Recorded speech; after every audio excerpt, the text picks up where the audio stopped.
실전 모의고사 5회 12번부터 17번까지 문제 풀이를 하도록 하겠습니다. 각 문제를 풀기에 앞서 지문을 보면은 지문은 총 6개의 문단으로 이루어져 있습니다. 각 문단에 대해서 해설을 하고 난 뒤에 각 문제를 풀도록 하겠습니다.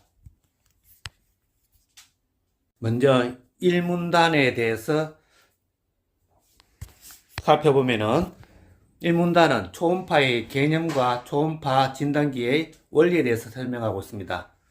음파는 진동수 기준으로 0Hz에서 약 15Hz까지를 초저음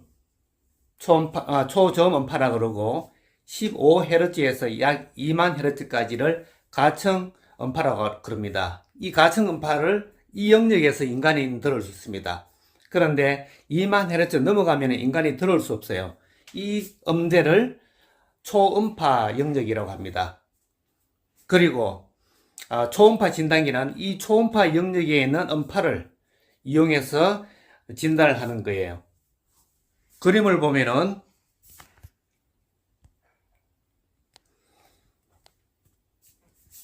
영상기, 초음파 진단기는 영상기, 지금 말하는 컴퓨터죠. 컴퓨터와 거기에 연결된 탐촉자, 이걸로 구성되어 있습니다. 이 탐촉자를 물체에 대고 초음파를 물체에 쏘면은 그 초음파가 물체에서 반사된 나올 때 그 반사된 초음파를 이용해서 컴퓨터를 이용해서 영상을 만드는 겁니다. 이게 초음파 진단기의 작동 원리입니다. 이 문단은 초음파의 전파 속도에 대해서 설명하고 있습니다. 초음파의 전파 속도는 기체에서 가장 느리고 그 다음 액체, 고체에서 가장 빠릅니다. 기체는 공기, 가스 이런 게 해당되고 액체는 물, 혈액 이런 것이고 그 다음에 고체는 뼈죠. 자, 그런데 폐를 보려면 폐는 내부가 전부 다 기체로 되어 있죠.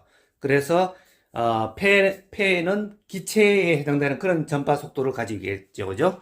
그 다음에 인체 조직 중에 지방, 근육, 인대 이거는 대부분 수분으로 물로 구성되어 있습니다. 그래서 초음파는 이거를 액체로 인식합니다. 그리고 실제로 측정해 보면은 물과 혈액, 그 다음에 지방, 근육, 인대에서의 초음파 전파 속도는 서로 비슷합니다. 약 1500m, 1초에 한 1500m 정도 됩니다. 일반적으로 음파의 전파 속도는 매질의 최적 탄성률에 비례하고 그 다음에 매질의 밀도에 반비례합니다. 3문단에서는 초음파의 반사와 음량 저항에 대해서 설명하고 있습니다. 음량 저항은 음파의 속도 곱하기 매질의 밀도에 비례하고 있습니다. 음량 저항의 크기는 기체가 제일 작고 그 다음에 액체, 그 다음에 고체 이런 순으로 되겠습니다. 자, 이래 따르면은 기체에서는 음량 저항의 크기가 약 0.004 정도 되고 액체, 연부 조직까지 다 포함한 거죠. 액체에서는 거의 1이고 기체에서는 약 10에 해당됩니다. 그 다음에 이 반사파의 세기는 반사는 성질이 다른 두 조직 사이의 경계면에서 일어나는 거죠. 이 경계면에서 두 조직 사이의 음량 저항의 차이가 크면 클수록 반사가 많이 됩니다. 그래서 기체와 액체, 그 다음에 액체와 고체 이 사이의 경계면에서 반사가 많이 이루어지는 거죠. 탐촉자와 피부 사이에 젤을 바르는 이유가 바로 이것 때문에 그렇습니다. 탐촉자와 피부 사이에 공기층이 생기면은 반사가 많이 돼서 피부 속으로 초음파가 많이 못 들어가니까 아예 탐촉자와 피부 사이에 공기층이 없애기 위해서 젤을 바르는 거예요. 그러면은 반사가 되지 않기 때문에 피부 깊숙이 많은 초음파가 들어가겠죠. 그죠?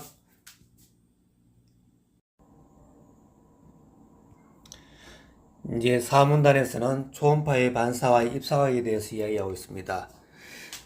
그림처럼 탐촉자가 피부에 접촉한 상태에서 1번과 2번과 같은 초음파를 입사시킨다고 해봅시다. 그러면은 이 1번과 2번의 초음파는 간에서 반사를 하게 되는데 1번파 같은 경우에는 입사각이 작은 상태에서 반사돼서 다시 탐촉자로 들어가지만은 2번 파 같은 경우는 입사각이 큰 상태로 반사되기 때문에 다시 탐촉자로 들어오지 않습니다. 따라서 1번 파만 영상에서 표현됩니다. 그거를 지금 4문단에서 설명하고 있습니다. 그리고 자료 2를 보면은 연부조직 간에는 연부조직 사이 경계면에서는 반사계수가 거의 0에 가까운 것을 볼 수 있습니다. 이거는 반사되지 않는다는 말이죠. 그 말은 영상에 표현되지 않는다는 뜻입니다. 그렇지만은 연부조직이나 공기, 그 다음에 연부조직과 뼈 이런 경계면에서는 반사계수가 1에 가깝다는 것을 볼 수 있습니다. 다시 말해서 많은 양의 파가 반사된다는 뜻이죠.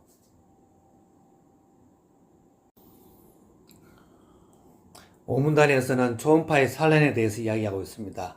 산란이라는 뜻은 무슨 뜻이냐면은 막 흩어진다는 뜻이죠. 그래서 이 지문에서는 두 종류의 산란에 대해서 이야기하고 있는데, 왼쪽 그림은 두 조직이 균일하지 않게 조직이 분포되어 있는 걸 말하는 거예요. 그러면은 입사된 파가 제각각으로 막 흩어집니다. 그 다음 두 번째는 조직이 작은 알갱이로 이루어져 있을 경우에 일어나는 그런 산란입니다. 입사파가 작은 알갱이를 만날 때마다 제각각으로 각각의 다른 방향으로 반사가 이루어지는 것을 볼 수 있습니다. 이런 산란 강도는 주파수가 크면 클수록 커집니다. 그래서 산란 강도는 주파수의 4제곱에 비례한다는 것을 실험으로 확인할 수 있습니다. 그리고 2.5 예를 들어서 2.5MHz의 초음파에서는 혈액의 산란 강도가 0.001에 해당되고 지방의 산란 강도가 거의 1에 가까운 것을 볼 수 있습니다. 그래서 우리가 지방간 같은 것을 초음파로 보면은 부옇게 보이죠. 그 이유가 지방에서 산란이 많이 일어나기 때문에 그런 겁니다. 6문단에서는 초음파 검사 시 주의사항에 대해서 이야기하고 있습니다. 상복부 검사와 하복부 검사로 나누어서 설명하고 있는데요. 상복부 검사는 주로 위장, 간, 담낭 등을 검사할 때 말하는 거고, 하복부 검사는 방광, 자궁, 전립선 등을 검사할 때 검사하는 것을 말합니다. 우리 연부 조직, 건죽이나 지방, 인대 이런 연부 조직은 물과 같은 성질이 있기 때문에 기체인 가스와 공기를 만나면은 잘못된 결과가 나올 수 있겠죠. 그래서 그런 가스와 발생과 그 다음에 공기 흡입을 막기 위해서 8시간에서 12시간 동안 밥도 못 먹게 하고, 그 다음에 흡연도 금지시키며, 물 마실 때 잘못하면 공기와 같이 마실 수 있기 때문에 물도 마시지 못하게 하고 있습니다. 그 다음에 하복부 검사할 때는, 하복부는 주로 방광 검사가 많은데 방광 속에서 가스가 많이 발생합니다. 그 가스를 제거하기 위해서 방광을 물로 가득 채우는 거예요. 그래서 소변도 참게 하고 많은 물을 마시게 하고, 그 다음에 탄산음료에서 이산화탄소가 나오기 쉽죠. 그래서 탄산음료도 마시지 못하게 하고 있습니다. 1번 상복부 검사나 2번 하복부 검사 전부 다 가스를 발생시키지 않도록 하는 그런 것이 많죠. 그것만 조심하면 되겠다 그 말입니다. 예, 이런 식으로 초음파 검사를 하는 장점에 대해서도 이야기하고 있는데, 장점은 인체에 무해하고, 그 다음에 상처가 발생하지 않습니다. 그 다음에 검사할 때 상처가 발생하지 않습니다. 그 다음에 내부 장기 검사가 가능하고, 그리고 실시간으로 사람이 보면서 자기 몸을 상태를 볼 수 있는 거죠. 실시간으로 영상을 제공한다. 그게 장점이 되겠습니다. 12번 문제를 풀어보도록 하겠습니다. 윗글에 대한 설명으로 가장 적절한 것은, 자, 1번을 보면은 본문에서 초음파의 의학적 응용이 이루어진 배경을 밝히고, 배경 밝힌 적 없죠. 그리고 변청 과정을 설명한 적도 없습니다. 그 다음에 2번은 초음파와 관련된 용어의 개념을 밝히고, 입사한 초음파에서 나타나는 반사와 산란 현상의 특징을 설명했죠. 그래서 12번 답은 2번이 되겠습니다. 계속 3번을 보도록 하겠습니다. 3번에서는 보니까 현재의 초음파 진단기가 지닌 한계와 해결 방안을 제시하지 않았죠. 그냥 장점만 얘기했죠. 그 다음 네 번째 보면은 초음파 빔의 세기가 변하는 양상을 그건 안 밝혔죠. 구체적으로 안 밝혔습니다. 그 다음에 영상을 얻는 방법도 밝히지 않았습니다. 그 다음에 5번, 그리고 5번은 특정한 학자의 이론을 설명한 적이 없죠. 그래서 문제 12번 답은 2번이 되겠습니다. 문제 13번을 풀도록 하겠습니다. 윗글을 읽고 답할 수 있는 질문이 아닌 것은 1번, 초음파의 전파 속도의 차이를 유발하는 요인은 무엇인가? 요인은 매질의 최적 탄성률, 그 다음에 매질의 밀도죠. 그 다음에 2번, 초음파로 인체를 진단할 때 어떠한 경계면에서 반사파의 세기가 증가합니까? 자, 음량 저항의 차이가 큰 두 조직의 경계면에서 반사가 많이 이루어지죠. 물과 뭐 공기, 물과 뭐 근육과 뼈 이런 식으로. 그 다음에 세 번째, 초음파의 신체 내 평균 전파 속도가 물에서의 평균 전파 속도와 유사한 까닭은 무엇인가? 본문에서 여기에 대한 설명도 있죠. 신체의 주된 구성 요소가 물이기 때문에 그렇습니다. 그 다음 네 번째, 초음파가 인체 조직을 통과하는 과정에서 일어나는 반사와 산란의 차이점은 무엇인가? 자, 반사는 두 조직면의 경계면이죠.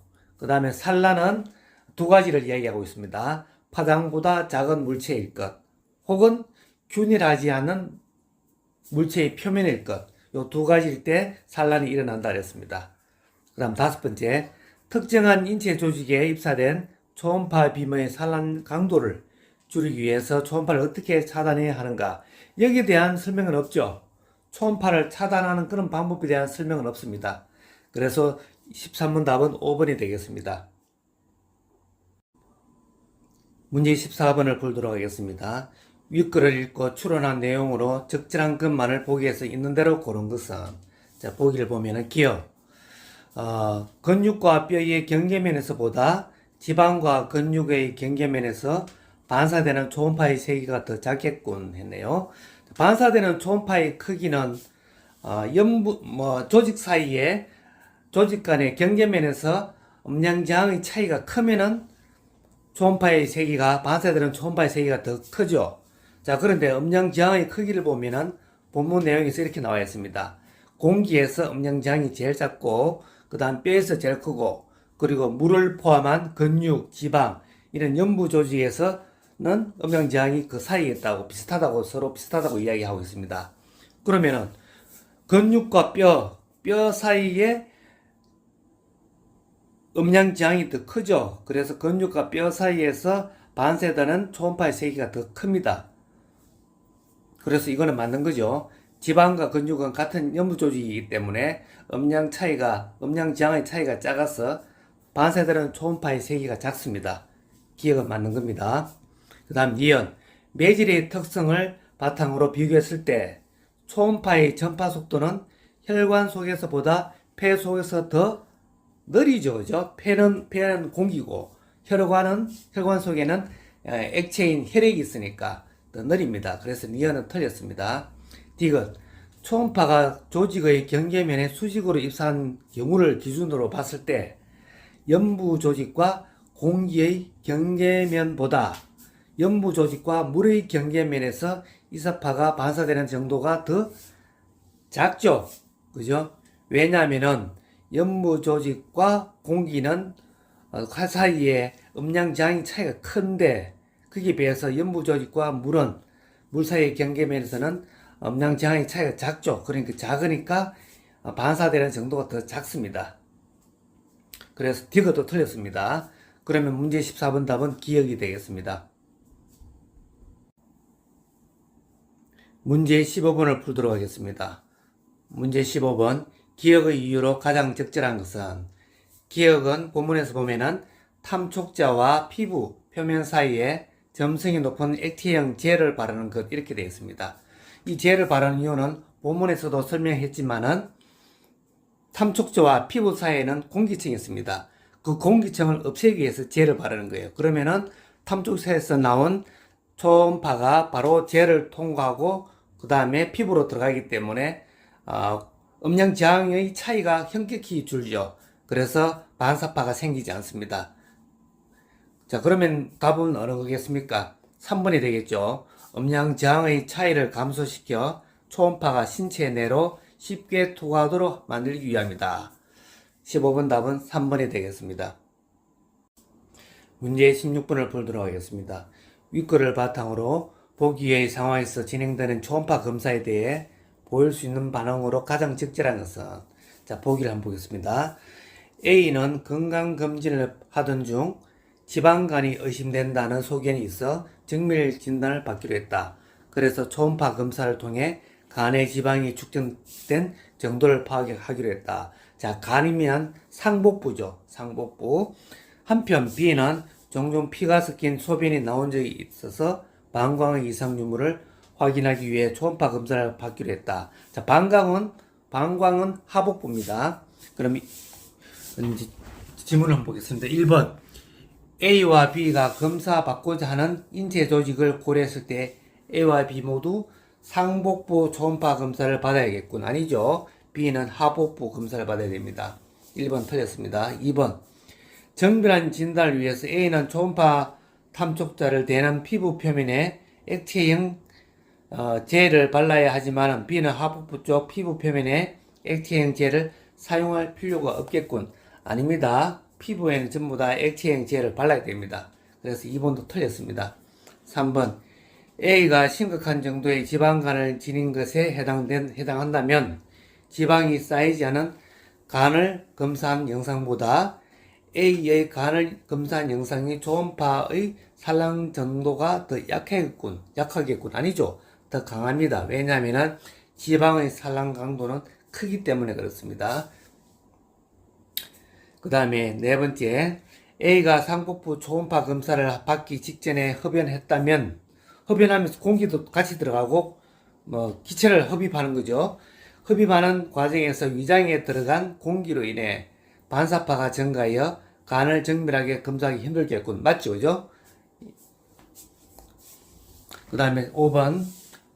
B가 하복부 초음파 검사를 정밀하게 받고자 한다면 소변으로 인해 초음파가 방광 내부에 도달하지 못하는 현상을 막기 위해서 검사 전 최소 8시간 이상 물을 마시지 않도록 해야겠군. 아닙니다. 하복부의 방광 속의 가스를 제거해야 돼요. 그렇게 하기 위해서는 물을 많이 마셔가지고 방광을 물로 채워야 됩니다. 그래서 5번은 답이 아닙니다. 그럼 답은 16번 답은 4번이 되겠습니다.